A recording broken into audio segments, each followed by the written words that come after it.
Namaste, everyone. Welcome to the Cārvāka podcast. This is your host, kushalmehra. I think I've finally managed my internet at home. So I'm back to the old location. Now, this is a small baby step. So if we have any hiccups today, I apologize in advance. And if anybody is to be blamed, you have always got Sham to abuse. Why do Yes, you of want to course. abuse me? I I'm am a used to poor. it. Yeah. So normally, when we do the MMA podcast, it's only Sham and I. But then today we have a special guest with us. We have Varun Sanyal with us. So Varun, welcome. Thank you for having me, Sham and Kushal. It's great to be here. All right. So, Varun, first of all, tell everybody a bit about yourself. Ki why the hell are you over here talking about MMA with a bunch of gadhas? So, my name is Varun Sanyal, of course. I'm based in London, United Kingdom. I'm an amateur fighter. I've had about 8 bouts so far, and I'm competing in the English scene. And yeah, this is my passion. This is what I want to do. In fact, you've got me at the right time because, like I was telling Kushal before we aired, I'm about to start my weight cut and water loading process tomorrow. So, I'm fighting next week, in fact. So, yeah, it's great to be here. All right. So, okay, before we Can talk I ask about you a the couple pay of per view, questions, Varun? yeah, Oh, chalo, yeah, start karo, Sham. absolutely. Tu kar. Yeah. What weight class do you fight at? So, I'm actually fighting at lightweight, so Okay, 155. 155. And That's right. people often say, the worst part about preparing for a fight, like when you watch those embedded videos that UFC puts out, all the fighters always say worst part about the fighting process is not the actual training for the fight, not even the actual fight. It's the sort of weight cut process. Do you feel that way or no? Okay, so this would be my first big sort of weight cut. I've done Right. a few kilos here and there. So this is my first big weight cut of about 4 to 5 kilos. I would agree, just because first of all, having lower calories while still trying to maintain the intensity of your Yeah. training is quite difficult. So there'll be times where usually after a wrestling session, let's say, you're not feeling sore. The next day, when you're on a caloric deficit, all Yeah. those lactic acid builds up. Your muscles are getting tight. You just feel kind of I don't know. You feel like a cardboard box, if I'm being honest. Yeah, so I would agree. I would agree with that statement. How hard do you have to go during, how much do you practice or spar or whatever during the weight cut process? So during the weight cut process, I think, well, during fight camp, I'm training 6 times a week, Hmm. twice a day, sometimes thrice. But yeah, during the weight cut process, of course, because I'll have to cut out all salts, limit my carb intake to a Wow. certain limit. What does salt So do? I'm sorry to cut you off, but what does salt do? so salt is actually what retains the water. Oh, right, So right. Okay. essentially, so in fact, when you do water load, the initial phase is you're just downing liters and liters of water, forcing yourself to flush it out of your system, get Hmm. all the excess sodium out, and then you don't consume any sodium for the next to the days leading up to the weigh-in. Hmm. And yeah, so that basically, so you don't retain any water and get it Right. all out. And that's really cool. So what day is your fighting in? So it's on the 15th of July. Okay. I have shared the link, so maybe later on you could share the link for the Yeah. pay-per-view. But yeah, so it's in the 15th of July, Crystal I'll Palace. put it up right now. I'll put up Okay. the link right now so that everybody can Thank see. you. So first of all, yeah, I'm actually super excited about your fight. I think I'm more excited than you are probably about your fight. Yeah, I think so Yeah, because because he's about to weight cut. That's why. The exactly. exciting time is gone. So here we go. This is it. It's in London on the 15th of July. You That's can right. go on fightstarchampionship.com. And you can check out the details. It is at the Crystal Palace National Sports Centre in London, and your opponent is Ogorek versus Sanyal. It's a lightweight bout. Varun, for people who are not aware of what lightweight is, so what exactly it would be in kilos and pounds, if you can tell everybody about that too. Yeah, so in pounds it would be 155. So Khabib's weight class, for example, Charles Oliver, that's their Hmm. weight class. In kilos, it's 70 point. If I'm not wrong, 70.3. Okay. Yeah. So I was started my camp at 77, had to diet down to about 74, 75, and then the rest of that is just So water. what's your normal walking weight at? Yeah, so it's about 77, 78 Okay. in that ballpark. Right. And you said you've had 8 bouts before as well. How is the weight cutting process for you? Because it doesn't seem like 7 or 8 kilos is a lot, but I feel like when you watch those fighters trying to cut like the last pound or a pound and a half, like they really struggle. Yeah, so luckily, I mean, I've not had to do many weight cuts Okay. so far. It's again like a kilo or two here and there. But I will say, even that kilo or two makes a Yeah. huge difference. I mean, especially in the grappling exchanges, when you have someone even a kilo heavier than you just lying down on you, putting their weight on Yeah. you, it saps the energy pretty fast, and especially when the adrenaline's rushing, all of that.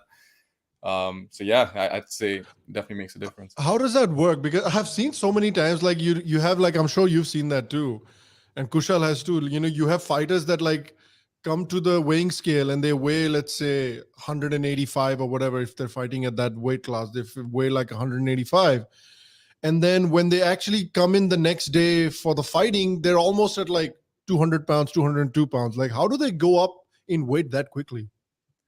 Yeah, so a lot of it is, after the weigh-in, you'll see immediately, especially on embedded, if you follow, Yeah. people are drinking their electrolytes, they're drinking the drinks they make typically have a lot of salts in them. That's Right. what retains all of the water. And then what you end up doing afterwards is what they call carbo loading, which is you just basically put all the carbohydrates you can. And again, that Do you watch the? Have you ever seen The Office? it's one of those shows which I haven't. I don't want Oh, to you've get never seen? canceled on the show, but I haven't, unfortunately. Yeah, the Michael, the main character in that show, there's a very famous scene of him doing like carbo loading where he like Yeah, eats a whole like box of Alfredo pasta right before he runs a marathon, and he yeah, like no, throws up everywhere basically. it's essentially the same. So you're eating all the carbs you can just to Right. get your energy levels back up, and yeah, and then again that retains the water. So sometimes you'll see that you may go to weight that's heavier than what you were Hmm. before the water cut. That's nice, man. Yeah, it's a Yeah. complicated process. Yeah, Oh, also, I just want to tell everyone, if you want to watch the fight, then, and if you're in England, you can go to fightticket.co.uk and you can buy the pay-per-view there and you can watch Varun fight. So now let's get into. So unfortunately, last month, Sham and I could not cover the At least UFC at least Varun's 275. frozen in like a nice pose. Generally, when we freeze in like weird poses Yeah, yeah. always. So I Yeah. was wondering if it's my internet or Varun's internet. So I'm glad to know that it is It Varun's could be internet. mine as well. it's Who probably knows? mine. Yeah. It's probably mine. Yeah, so that's okay. I mean, he comes back in like 3-4 seconds, so it's all Yeah. good. Yeah, it's all good. But so let's start. Sham, I mean, I think we did not talk about 270. We did not talk about 275. So just a passing reference to Hmm. 275. I think we can safely assume, both of you, that Teixeira versus Prohashka was probably one of the best fights, or probably the best fight of the day. Yeah, one of the best light heavyweight I've Fantastic. ever seen. Yeah. Fantastic. I mean, back and forth all the way to the last 30 seconds. Incredible. Yeah. So one has to feel for Glover, right? I think he was leading the fight right up till the mistake, and he's such a Yeah, nice bum guy. me out. Yeah, I he's was so such a irritating. nice guy that he even openly admits in the end. If you remember when he's getting interviewed, he says, "Man, I was too tired." Yeah. He just says, "I was I too mean, you're tired." like 43 years old, man. Like, you're gonna get Yeah, tired. not everyone's built like Yoel Romero. Yeah. Yoel Romero is like a 44, 45-year-old just freak of nature. That guy can go for like 15 rounds, no problem. I honestly, I wouldn't be surprised if we saw Yoel Romero go into his 60s and just kill Yeah, just everyone. still fighting in some championship somewhere. Yeah. Yeah, I he was love definitely made in the you. lab. Yeah. No, but that fight was excellent. I mean, I grew up my whole life in Singapore, so I felt real FOMO that I couldn't be there and watch that live. I was really, really upset. Oh wow, where were you that day? I was just in London watching it on Oh, TV. sucks. Yeah, Right. it really, really sucks. But yeah, no, what an awesome card. I mean, Joanna Wei Li, who would have expected that outcome? Yeah. I mean, I expected Whaley to win, but I did not expect Whaley to win by like a brutal knockout. I thought it'll, kind of go 5 rounds and she'll probably decision her, but like, yeah, I did not expect that. Yeah, but Nah. did you see the difference in strength? And that's what Yeah. I think. That's where. That's what Joanna said in the post fight too, right? Yeah, she was strong, and I think Veli's wrestling has improved significantly. I guess she's working with Henry Cejudo, right? She's in Arizona Mm, working with Henry Cejudo. yeah. Yeah. I think in the first fight as well, I think that was probably one of the bigger, like that's kind of what set them apart. Obviously, it was a razor thin fight, but I think the strength factor definitely played a part. Yeah. But I'll tell you what surprised me. The one fight that surprised me the most, as in not as the result, as the improvement of the fighter, was Jake Matthews versus Fiallo. Oh my I mean, what God. happened Yeah. to Jake Matthews suddenly? ऐसे अंदर I उसके don't अंदर know. माता आ गई थी. ऐसे हिंदी में बोलते हैं ना, माता आ गई है Mata उसके chad अंदर. gayi hai, mata. What Nah, happened to him? it's awesome. I mean, I think like what happens to fighters sometimes is like they just find that groove, right? Like everything just comes together at once at the right time. So for Jake Matthew, I think that's where he is in his career. Like Jalen Turner over the weekend, Oh a my God. similar Yeah. a similar kind of situation. Yeah, I think his striking's always been very, very good, but it's just on another level in that card because Fialio is a very good striker. He's got a great chin, and to crack Fialio's chin is a big deal. Yep, Oh, it yep. is. Yeah. And if you remember, Jake Matthews is the same guy, right? Or who was he fighting? He was fighting the Chinese fighter who just went wham into Yeah, Jake Matthews' eyes, right? yeah. Was It's this. Oh yeah, I remember. And Jake Matthews did not I don't even remember complain, what and the that guy's referee did name not was. see it. The Yeah. referee did not even see that damn thing, and he was just like, he oh, that's just nasty. poked the shit out of the Jake Matthews' eyes. But okay, I wanted to spend a little bit of time because all the other fights were like, eh. But I'll tell you what shocked me the most on the entire card, and people were like, we're not getting into the early prelims and the prelims card, but Hmm. let's spend some time on the one division where finally I think Valentina Shevchenko has competition. Hmm. Yeah, that's Because right. otherwise it was like, Valentina comes, she goes, Yeah. and it's like I mean, it was still the extent that if Valentina loses one round, people have a discussion. But Yeah. honestly, would you guys have thrown a fit if the fight result had gone in favor of Tyler Santos? I would No. not have, to be very honest. Not at No. all. Not at all. I think she got like really badly hampered after that second round when she got that like eye injury when her eye basically just closed. Accidental headbutt. Yeah, accidental headbutt. Yeah, I think that was really unfortunate because if she didn't have that, I think she could have won that fight. She probably should have won that fight. But I I just agree. think she couldn't see out of her eyes and she was just really tired from the takedowns. But her takedowns were like really successful. I was very surprised at how easily she was able to take her down. Yeah, taking down Valentina is not easy. I mean, that Who's woman's a the who's that lady she fought, Varun? She just fought somebody who's supposed to be like a very, very strong wrestler, a Maya. grappler. Maya. No. was it Jennifer Maya? Yeah, it She was just fought Jennifer her in the Maya, right? last fight. Was she fought Yeah, her? What Jennifer was her name? Maya. Jennifer Maya. No. Andrade. Was that Andrade. oh Andrade is not a was it Andrade? wrestler. Andrade She's is like very strong though. She's like built like a tank, and like Andrade couldn't really take her down with her grappling. And Andrade was the one that did that, that KO um, of Rose. And she like just yeah. picked her up and slammed her on the ground. And people thought that's what she's gonna try and do to Valentina, but she could not take her down at all. But I think that's the difference between just brute force and Yeah. technique.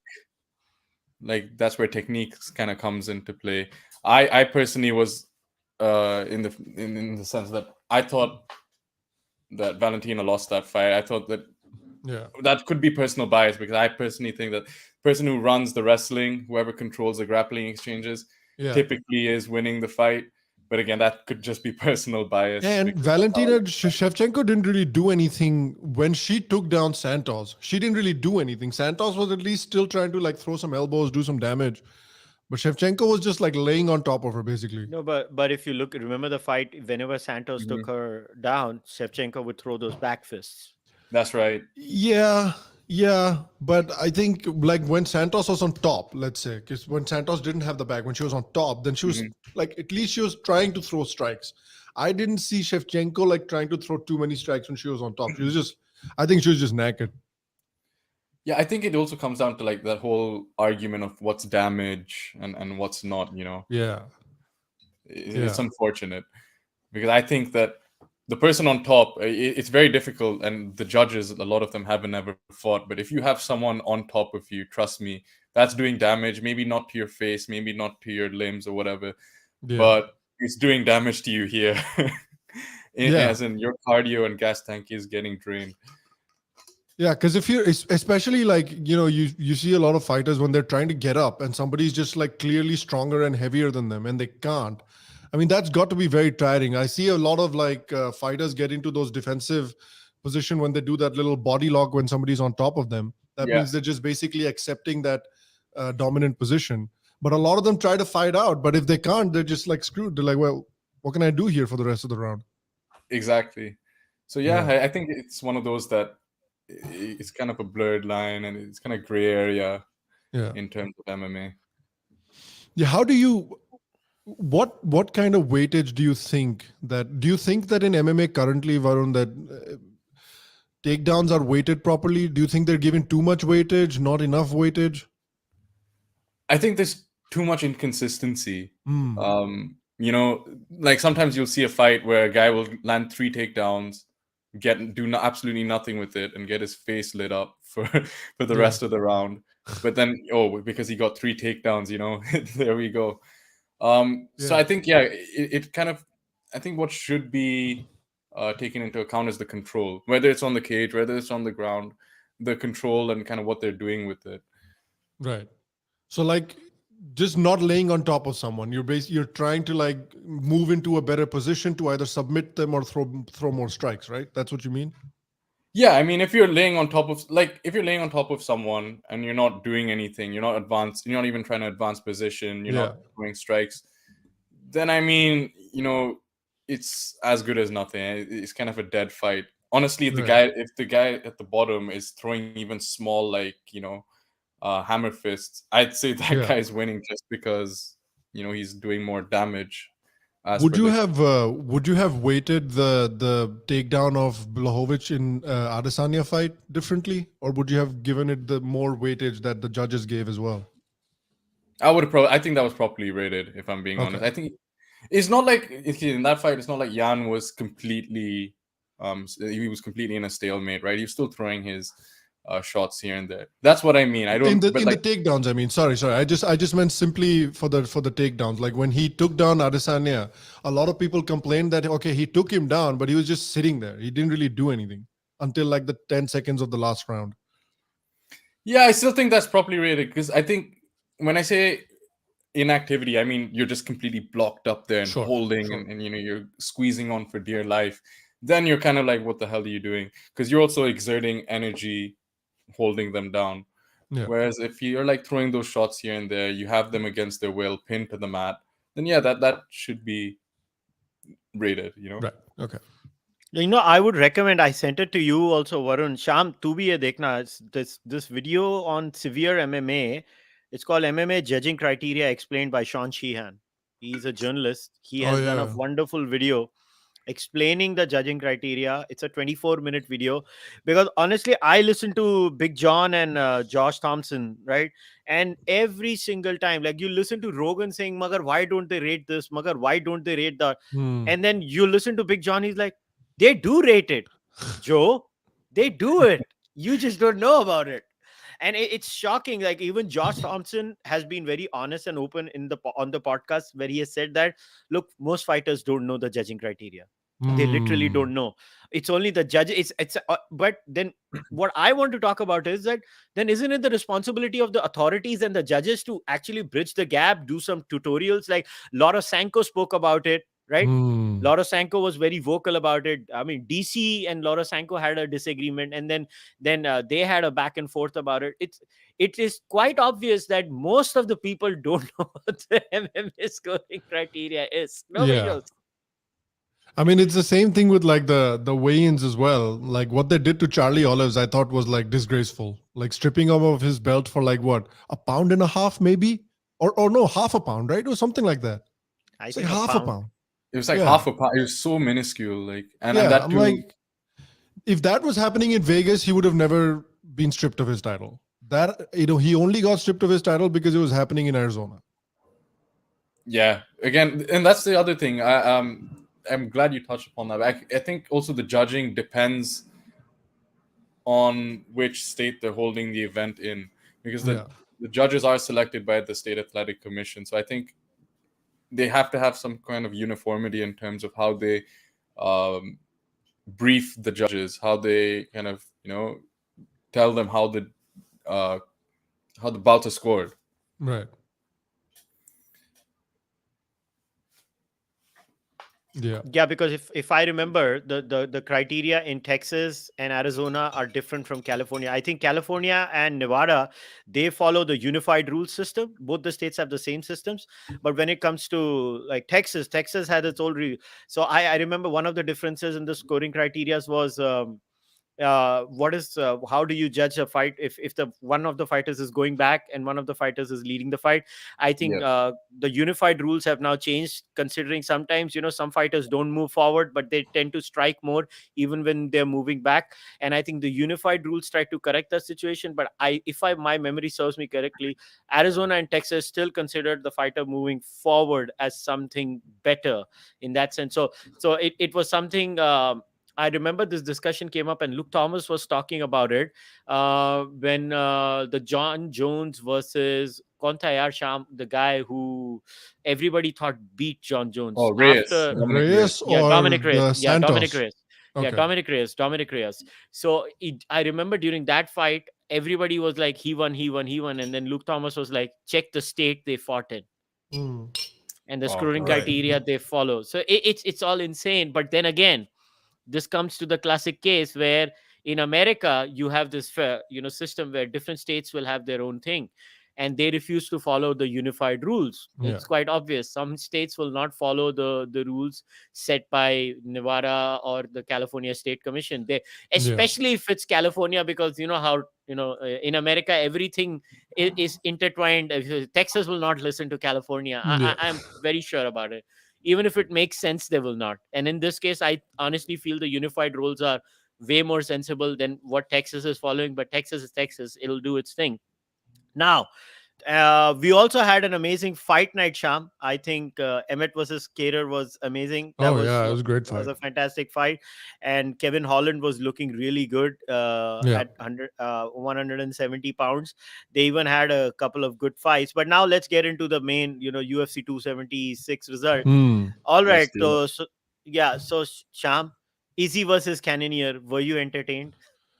I think anybody who says entertained has been paid by Israel Adesanya or Jared Cannonier. Did you see the video of the crowd walking out of the fight? Yeah, before even the fifth round was over, right? Seriously, I haven't seen that. No. Yeah. Jeez. People started walking out before the fifth round was over. Walking Like it out. was embarrassing.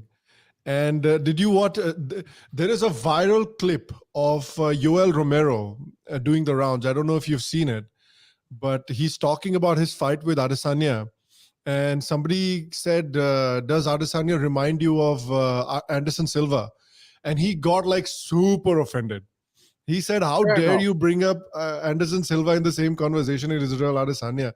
When Silva was 30 years old, he was like bobbing and weaving, getting into like the dangerous positions just because he wanted to knock you out and give the fans a show.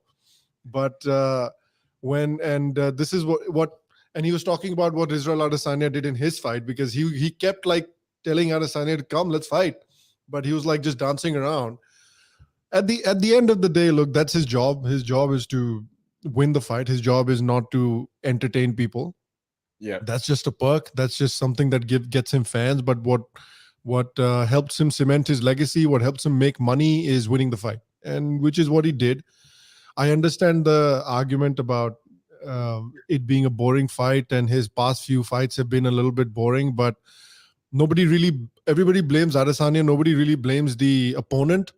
I feel like Cannonier should have tried to clinch with him way more often than he tried to do. I think, I don't know why he didn't. His corner kept telling him, clinch kar yaar, clinch with the guy, clinch with the guy. But what do you think was going on in his head? You're in that space. Neither me or Kushal know how fighters think in the cage. What do you think was going on in his head, that when your corner is telling you clinch, clinch, clinch, why do you think he didn't?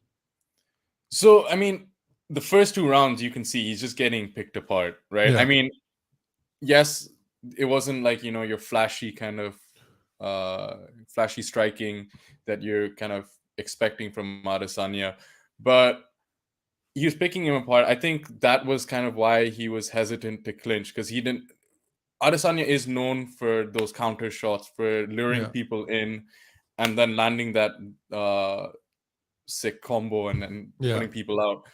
So I think that that's probably why he was hesitant. It could also be the bright lights. It could be several factors.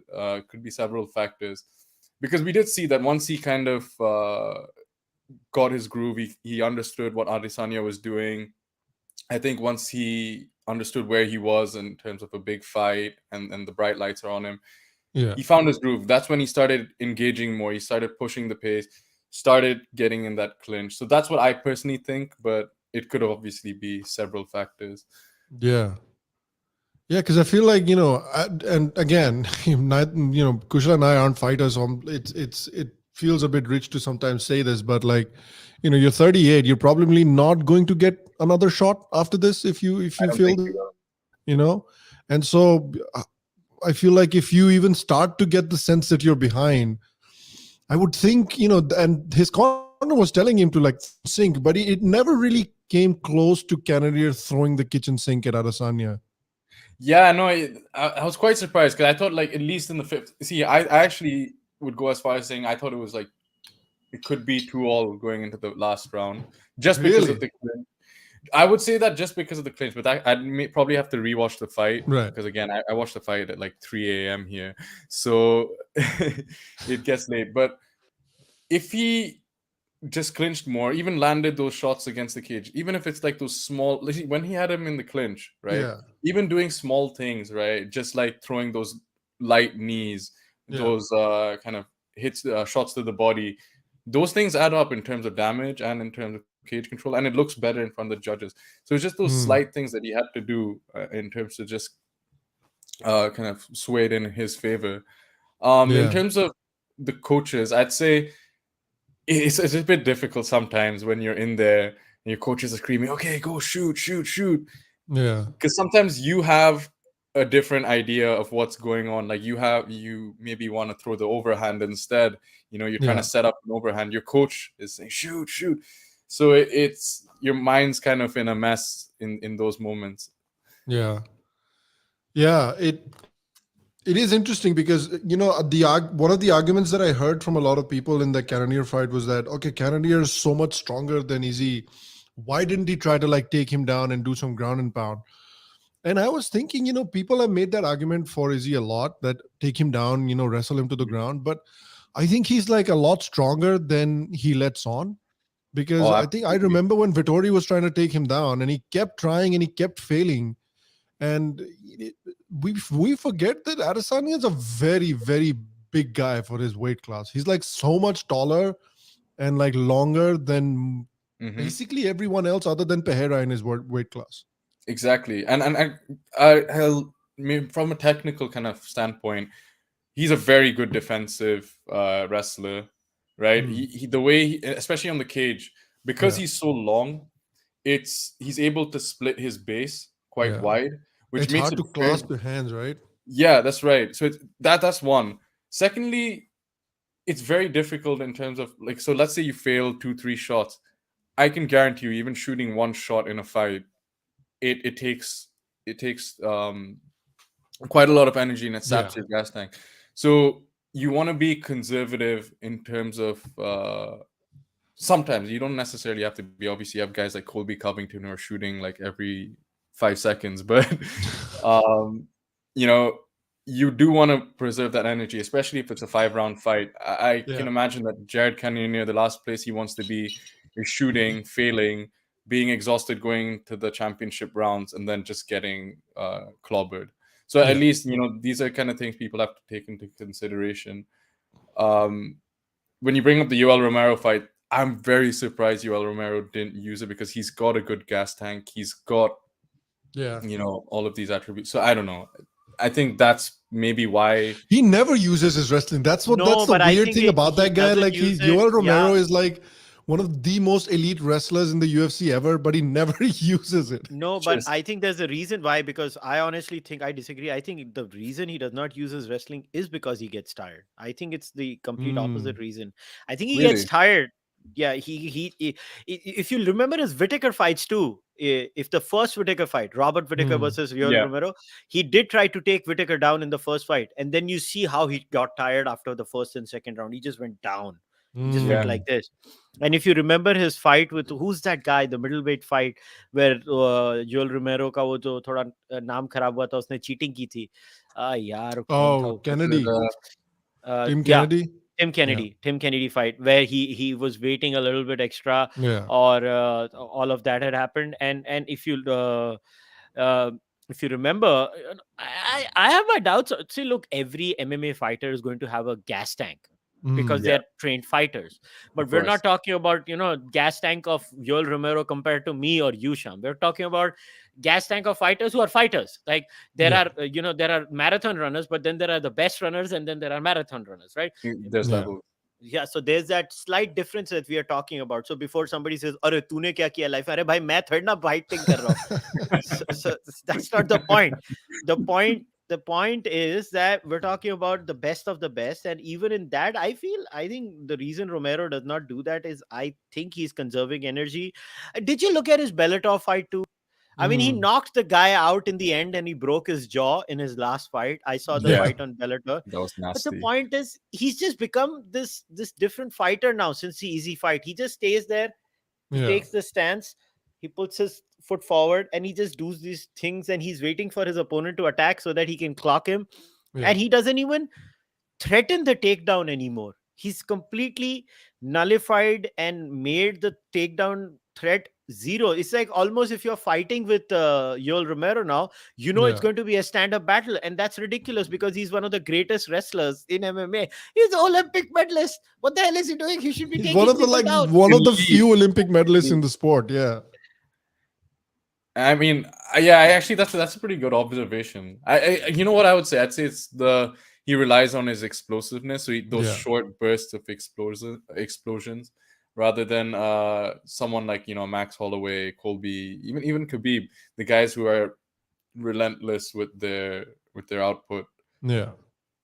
So that could also just be an age thing. I don't know.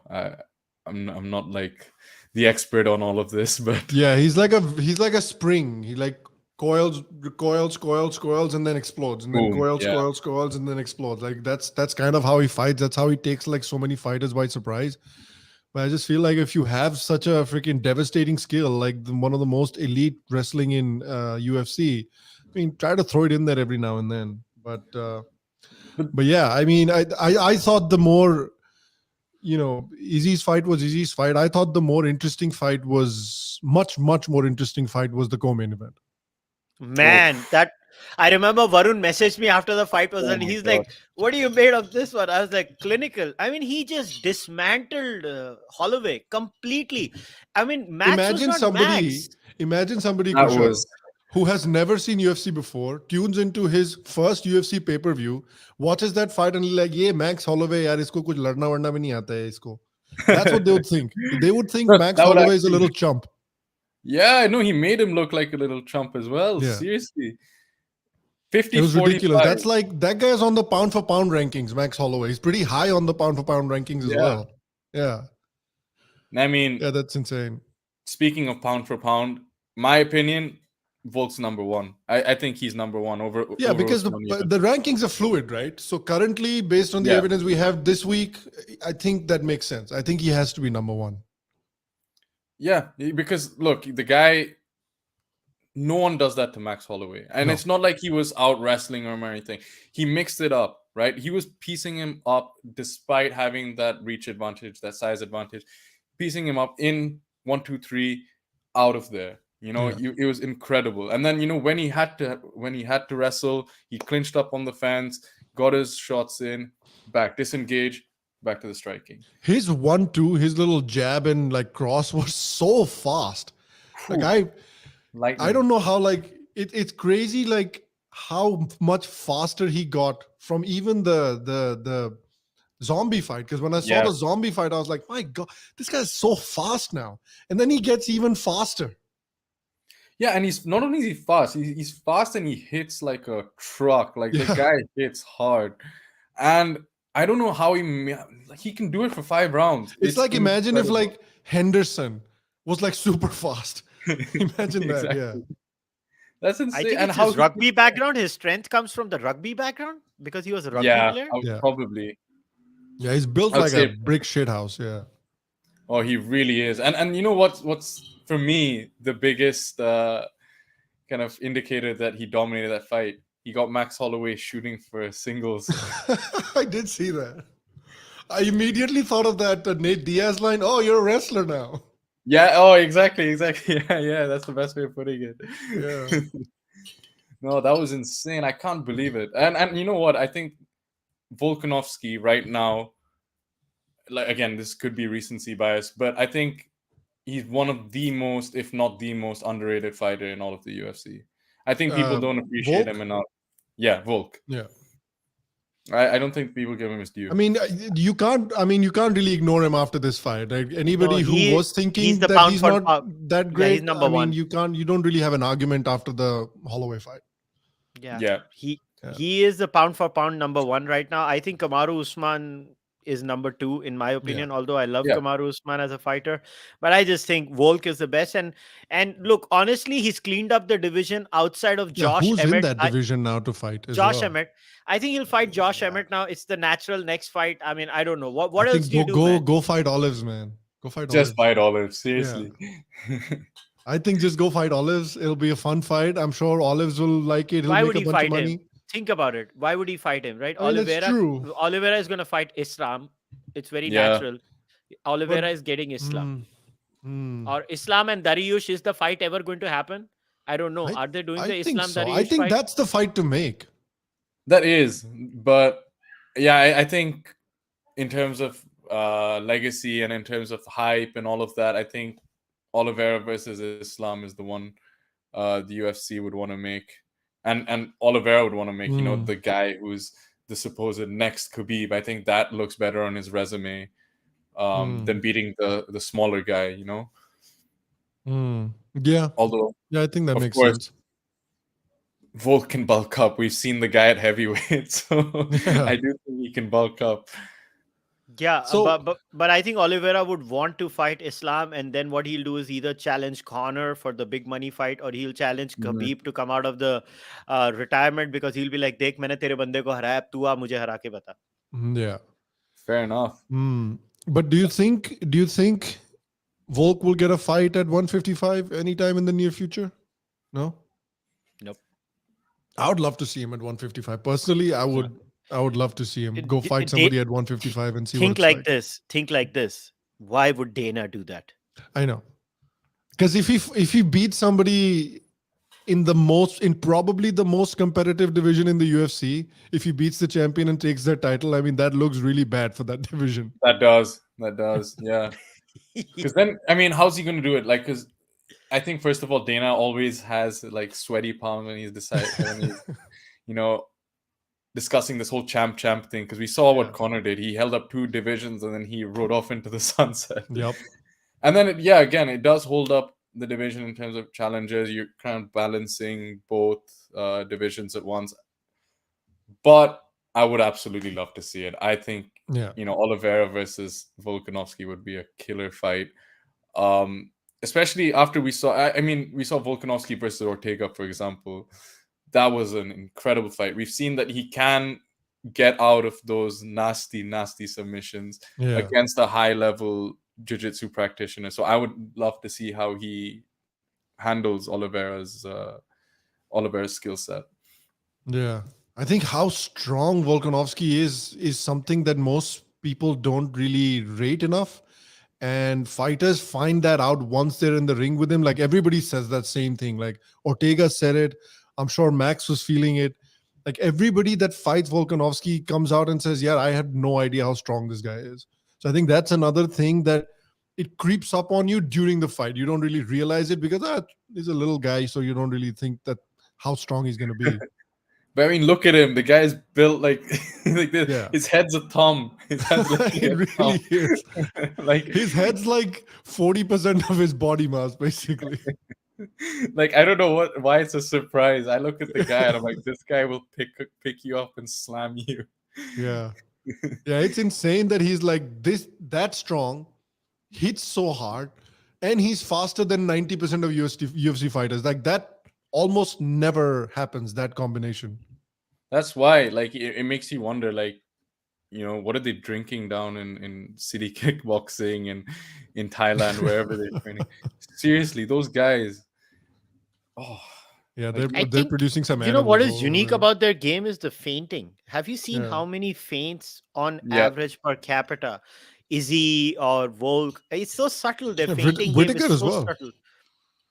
I mean, I think the only person who has been the closest when it comes to troubling Izzy in the middleweight is Whitaker in his second fight. I Yeah. mean, Yeah. Whitaker was this close to beating Izzy, I this agree. close.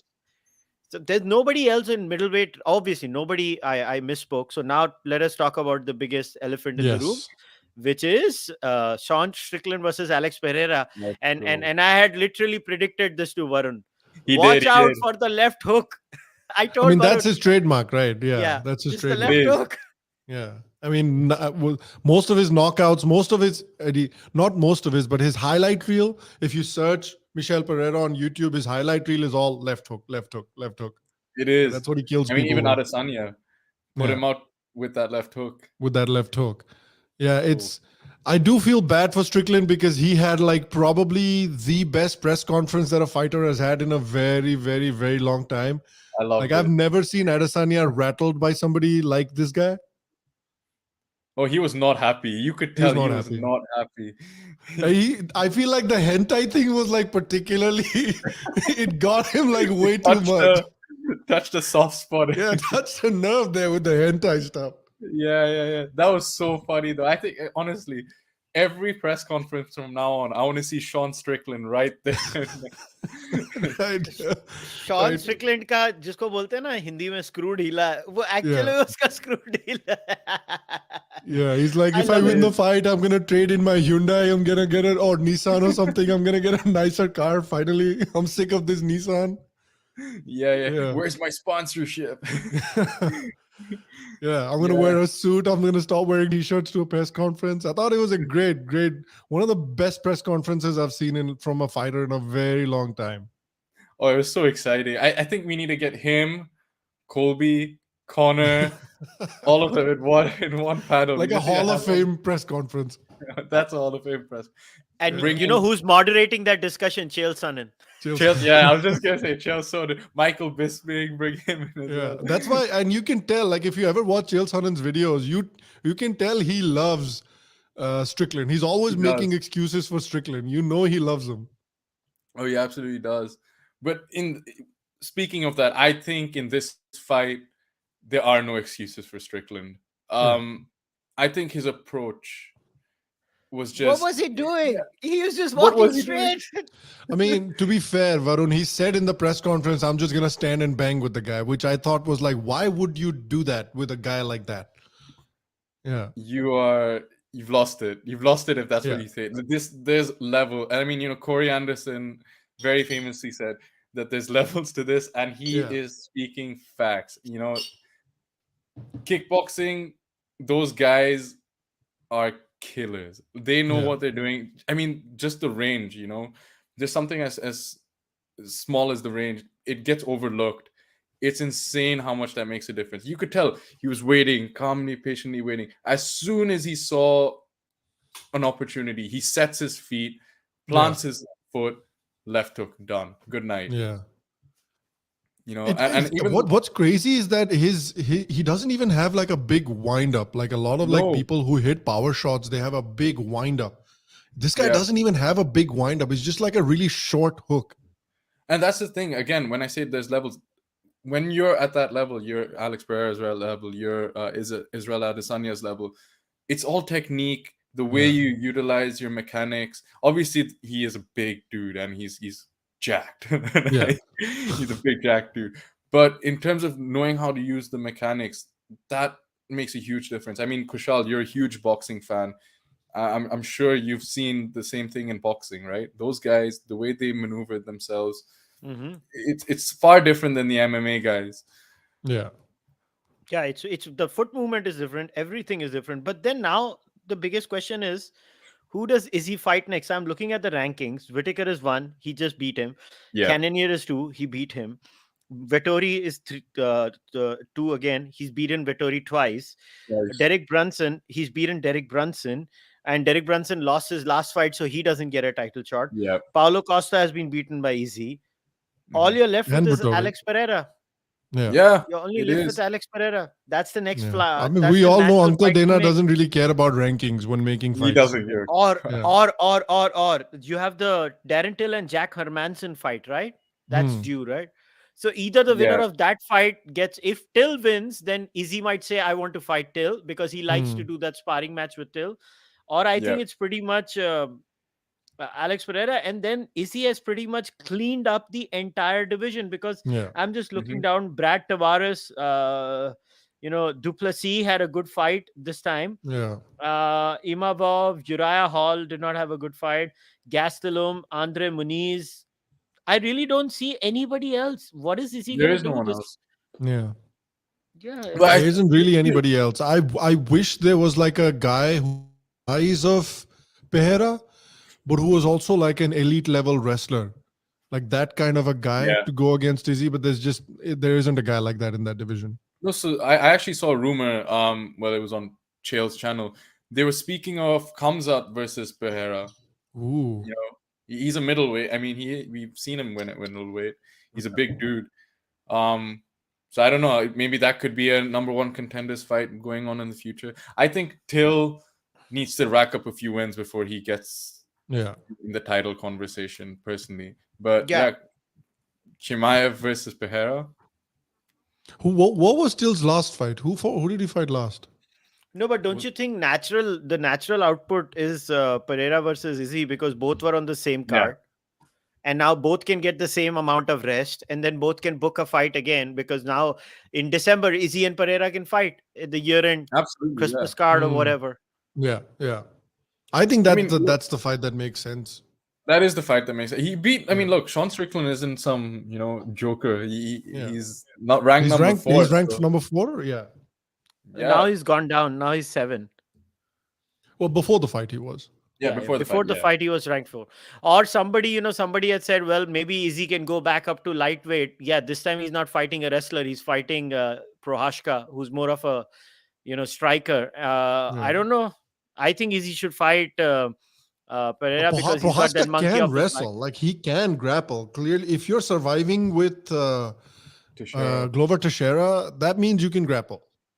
Yeah, I Absolutely. Yeah. agree. I agree with you, but I'm just thinking from that point of view, from the optics point of view, Izzy might consider that. But I think Izzy's going to And fight Pereira Prohaska is a because he's got the, giant dude as well. yeah, Prohaska yeah. is so I much think thicker than Izzy. Izzy has that problem. So if Izzy went from 185 to 195, it would not be that much of a problem. But the jump from 195 to 205 is the 20-pound jump is clearly a huge jump for Izzy. Izzy Yeah. just seems to be smaller than them. Yeah. Yeah, because you have to remember those guys are cutting from whatever 230. 230. Yeah. So those guys are huge. Like Jan, although shorter, he definitely is a big dude. Like So, you I look mean, at somebody like Santos. Like how big Yeah. is that dude? man, He like fights at 205. exactly. That's the thing.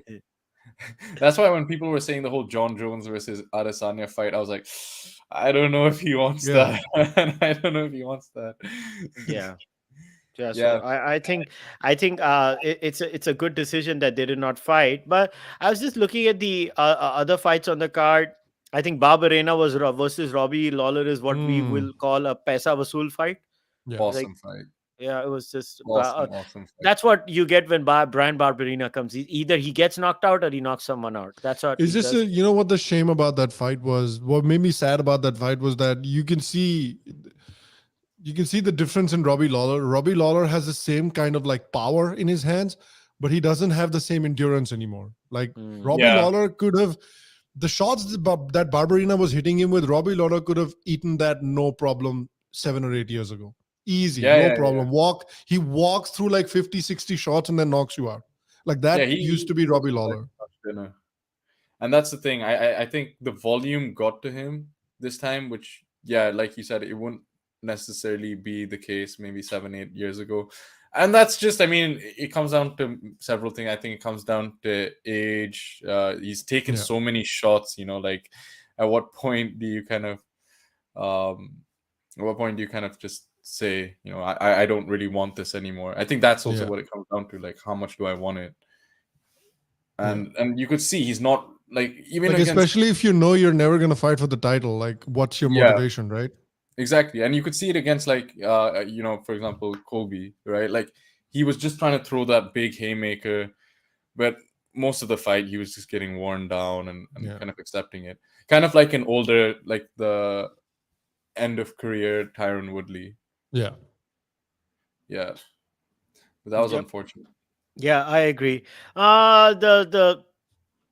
The Sean O'Malley Pedro Munoz fight, unfortunately, was a no contest because of the eye poke. I mean, I don't know where Sean O'Malley goes from here. To be Do very you think honest, they should run it back? They yeah, need I to, I think they think. should. Yeah, I think they Hmm. should run it back. I think that's the only fight that makes sense because, I was just looking at the division again. Sean O'Malley is 13. What is he going to fight? Frankie or Ricky Simone or Song Yudong? I mean, who's he going to fight otherwise? Hmm. Yeah. Yeah, I can't think Uh, of any other fight there. Yeah, so I think they should just run this one back as far as that is concerned. Now, I was looking at the prelims. Jalen Turner, man, damn. Ooh, that's a statement. That's a Yeah, and, and statement. and beating a guy from City Kickboxing is in that way, that's a statement right there. Yeah, no, for sure. I mean, that too with what, 45 seconds? Yeah. Yeah. And That is His that's the thing with like lanky fighters, like long lanky fighters, man, they're like guillotines are they're awful. yeah. and I think it was the strikes that set it up because Brad Rill, he shot, I think, without Yeah. wanting to. I think he was just rocked and he was trying to clinch up and he got caught right there Yeah. with the guillotine. Yeah, that's the thing with like Ortega. He's like lanky, so his guillotines and his submissions are horrible. Oliveira, he's lanky, and so his submissions are like horrendous. Same with Ferguson. Jalen Turner. He's like lanky, and so when he grabs you in like one of those holes, it's just Yeah, you're painful done. looking. You're done. You're done. Your Yeah. history. So yeah, I love Jalen Turner. Donald Cerrone retires. He lost to Jim Miller. I wish Donald Cerrone well. I hope he has a good movie career. I think it was time. I mean, Cerrone was Yeah. just not himself. I Yeah. think it's better Not to. at all. But Jim Miller, man, he's also an old dog, but he seems Yeah. to be having a small streak here. He's winning a few fights. Yeah, he's signed like a 3-fight contract also. Yeah, man. Really? Oh, I Yeah, didn't know yeah. that. Yeah, And right he beat before the the fight, he record. signed like a new contract. Yeah. So yeah, it's kind of good. I was impressed with Jim Miller. Ian Gary was just so good, man. Ian Gary, Hmm. he was so good in 24. the. Oh my goodness, Yeah. Ian Gary was so amazing in that fight. I don't know how he manages it, but he He's did. got the same thing that the advantage that like Adesanya has. Obviously, there are comparisons. He's a great striker, but at the Mhm. same time, he's so giant for that division that even if you're Yeah, a good wrestler, that guy's so giant that he's going to be hard to take down. Mhm. exactly. He's like, he towers over his opponent. He's 6'3", man. Most heavyweights and most like light heavyweights are 6'3". Exactly. Like a lot of them aren't even 6'3". Like DC was never 6'3". 6'3", you think like, acha, TK, this guy's gonna go fight in like light heavyweight. Mhm. Yeah, DC was what, like 5'9"? Yeah. That's ridiculous. That's like my height. Yeah. Yeah. Yeah. Tavares versus Duplessis. Duplessis won. मेरे को तो समझ नहीं पड़ रहा था. मेरे को तो लगता है Duplessis उसको चोमू बना रहा था साला. He was doing that Pete Sampras bit where Pete Sampras would always pretend that he's tired and he would never Yeah. get tired. It was almost as if Duplessis It was like was that doing that. meme, call the ambulance, but not for me. Not from- Yes. So yeah. Andre Muniz beat Uriah Hall by decision. I think that was okay. Yeah. Macy Barber, good. She beat Jessica I. Jessica I also retired. Quite a few retirements. Jessica I has retired. Shevchenko has retired. Cerrone has retired. We also had a few other retirements recently. And the first fight was Yeah.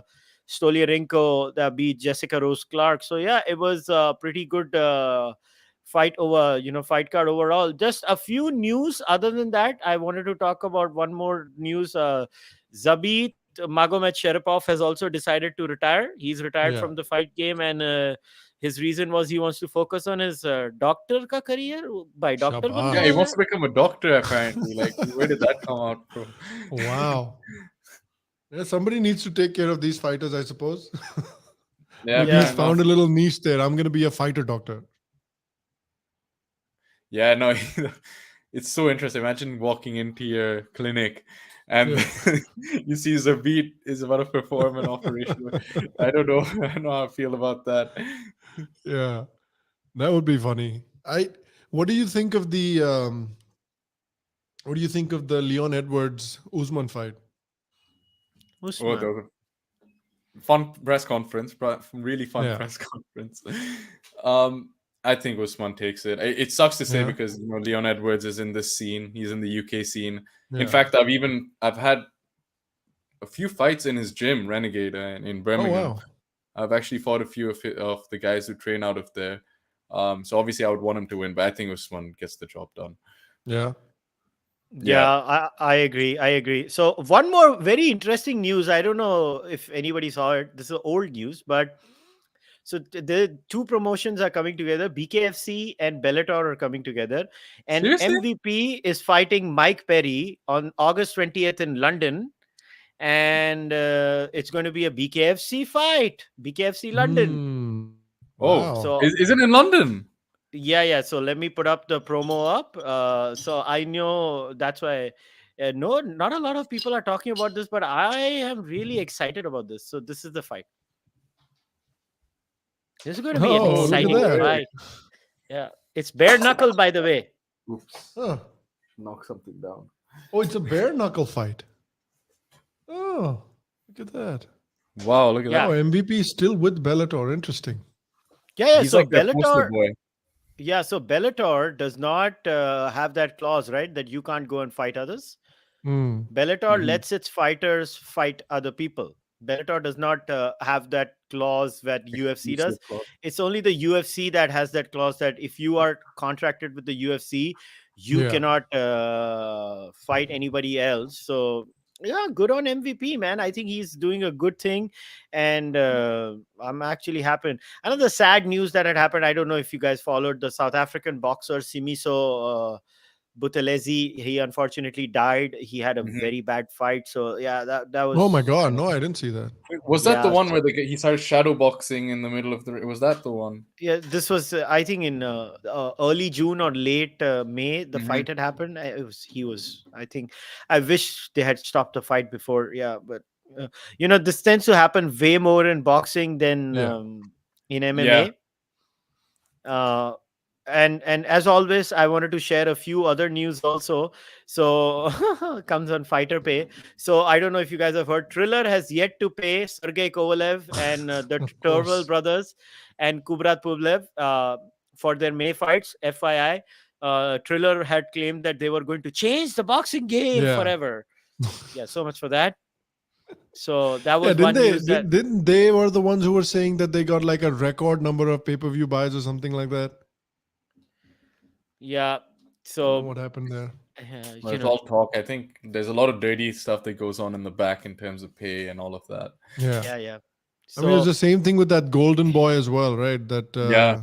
yeah, and that was also a mess. and I cannot have an MMA podcast without talking about this. So in Cambosos, and I made Varun watch that fight. The Cambosos Haney fight. Uh-huh. Cambosos earned 10 million Oof. for that fight. 10 million. Okay. And why am I talking about this? Why am I I know talking where we're about this? going. Is yeah, fighter pay is very important, and people need to realize that this is a serious issue. And I'll compare this with something. So, yeah, on June, there was an announcement made by the Board of Cricket Control for India. I'll Hmm. give you the context. Yeah. Um, the IPL rights for 5 years. I'm not talking about the Yeah. Indian cricket team rights. These are just the Yeah. IPL rights. IPL. The IPL rights was sold for 46,000 crores ballpoint figure, and digital rights now sold to rupees 50 crore per game. Wow. Okay. As Jeez. soon as that happened, on the same day, Jay Shah made this announcement. Hmm. Jay Shah is in charge of BCCI. Mhm. Yeah. I'm pleased to announce an increase in the monthly pension of former cricketers, men and women, and match officials. Around 900 personnel will avail of this benefit, and close to 75% of personnel will be beneficiaries of a 100% raise. Woof. Whoa, that's a big deal. That is a Yeah. big deal. I mean, in fact, I think that's gonna definitely grow cricket in India if at a higher level than it Yeah. already is, you know. And I think that's something that kind of needs to happen in MMA because the percentages of what these fighters are getting in term 18, 18%. yeah, that's nonsense. I mean, the rest, where's all of it going? Yeah. Really, where's all of it? It's just going into the top executive pockets, which I understand. It's a business in that sense, and you know, you bring in the seats, you get more money. I understand that, but yeah, come on, you know, these Yeah. guys are putting their lives on the line. 1 million, I think. What Adesanya made 1 million for his fight, Oh, really? Wow. something They've like that. I mean, I have to check that the latest fight payouts for Adesanya of this match. I have not seen. Let me go and check. Has Bronstetter? Usually Bronstetter, he tweets this stuff out. I saw yeah, Aaron Bronstetter. I'm talking about that, the Canadian journalist. Hmm. Let me see if he has. Usually they put it out. I don't they know do if put I it up. seen it. Yeah, I remember seeing like Cannonier, I think made like 700, 750 grand, which Right. which I'm glad, honestly, because the Yeah. guy, I remember he said he was broke at one Yeah. point, you Okay, know? so fan bonus winners. Israel Adesanya got 30,000 in Bitcoin. Volkanovski 20,000. Pereira got 10,000. That's what I have seen till now. They get paid in Yeah. Bitcoin, now. So I don't know. I don't know how good that is, Abby. Yeah, That's I don't terrible. know if Bitcoin I isn't want doing to the be paid. best. Yeah, Can you so pay me in like actual money, please? Exactly. yeah, so I don't know about this whole Bitcoin shitcoin business. Yeah. Apparently, somebody's saying Adesanya made 2.5 million. Two I'm and a not half sure. million. Yeah. But that could be after, I mean, I don't know if that's after sponsors and like Hmm. pay per view or whatever, but Yeah. yeah. Either way, 2.5 million is for the guy headlining a MMA pay per view. That's Yeah. So One of the peanuts. I biggest think what stars of the happens is, company. I don't know. at the end of it all, I think they end up making like 3-4 million. But you can't compare it to the top star in boxing. Like in Yeah. No. boxing, the pay is way. But look, it's a very complex subject. I think Luke Thomas did the most comprehensive coverage of fighter pay. You guys should go on his personal channel, not the Morning Combat channel. Luke Yeah. Thomas's own YouTube channel, where he has broken down the subject with numbers and court decisions and the UFC papers submitted in the court. I think that's the most comprehensive breakdown done by anyone there. But I think, look, the fighter pay issue is complex, but I still don't digest one thing. The gap between the top payments in boxing and MMA are too much. And why I always talk about this is, we should remind everyone. I don't know if the Ali Act and MMA coming under the Ali Act is the solution of that. To be very honest, Hmm. I don't know. I was trying to read the Ali Act, and I find many problematic things over there too. And UFC, Yeah. unlike boxing, most of the UFC fighters do not want unionization. They still want to have the right of negotiating with UFC at their own end. A lot of fighters are not fans of unionization like in box. Boxing mein what happens is Do the you fighters believe get. that? You were saying, right, Kushal, ke the UFC fighters get like a pension? Did you say that? Somebody else said No, no, that. no, no, no, no, no. Really? So what I Okay. think they happens do. is, so they see, if they're employed like a contractor with the UFC, their healthcare is covered only till they are part of the contract, nothing else. And that Hmm. also, it covers a few things, and some things are not covered. It's complex, but as long as they're like active fighters on the UFC, like Abhi Saman na ye क्या नाम था इसका, he got two shoulder things done, वो 135 pounder जो drugs के लिए पकड़ा गया. Why do I forget names of the Oh, Dillashaw. guy? Dillashaw. Dillashaw. Now, it's not like he did his two shoulder injuries and he was not having any insurance to UFC, right? If they're paying everything through their pocket, the fighters in America will be broke here. Everybody Yeah. knows you need to have insurance in America. Yeah. But the thing is, they should have something after they retire. I believe if you're in the fight business, especially, if you're hurting yourself, and we know CTE is an active problem, and I think fighters need to have, you know, they need to have some kind of coverage, and Do you they think need. pension is the way to go? How do you do it, Sham? See, again, the problem will be then if a fighter Like has if you fought have a five. certain number of fights in the UFC, you're eligible Not. for it. Yeah, so like Bellator may they might have X fights, UFC may they might have Y fights. So what do you do? Where do you draw the line is the problem that I was thinking from that point of view. Where do you draw the line? Why 10? Why not 11? Or why 5? Why not Uh-huh. 6? And who pays what? If not that, if they don't want to do that, then at least you increase the fighter pay.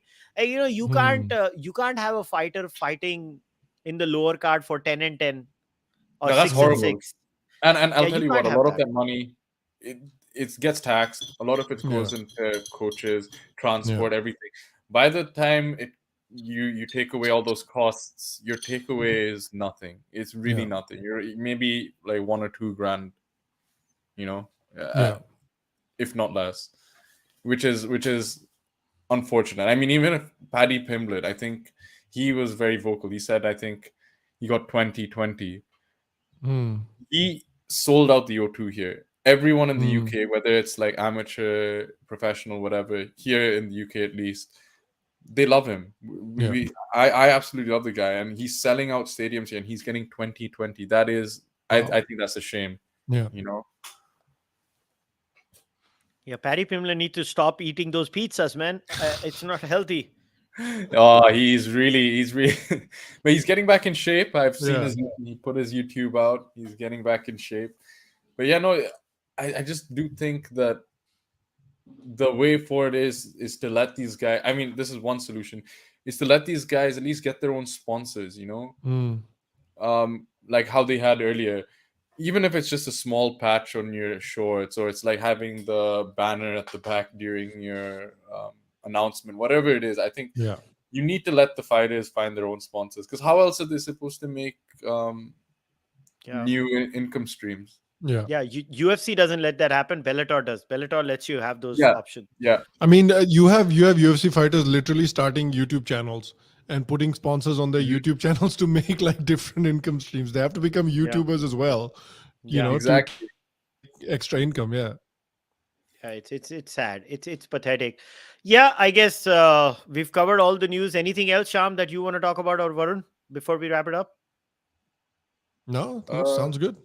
I think we've covered a lot. I think it's been a great You could talk. just tell people one more time the Yeah, Varun's Varun. card and all the Why don't? Yeah, information. yeah. So before we wrap today's discussion up, once again, guys, Varun is fighting on the 15th of this month. I'm gonna put it up on the screen once again. Wait, give me a moment, and here we go. So as you see, Fight Star Championship in London. It's in the Crystal Palace National Sports Center. So if you are a British mixed martial arts fan, desi bande ho, jo bhi ho, jo sunte ho, jao Varun ki fight dekho. It's at fightstarchampionship.com. And if you want to buy the pay-per-view for Varun's fight, you can go to this link. It is called fightticket.co.uk. I repeat it again. It's fightticket.co.uk. You can go and buy the pay-per-view over there.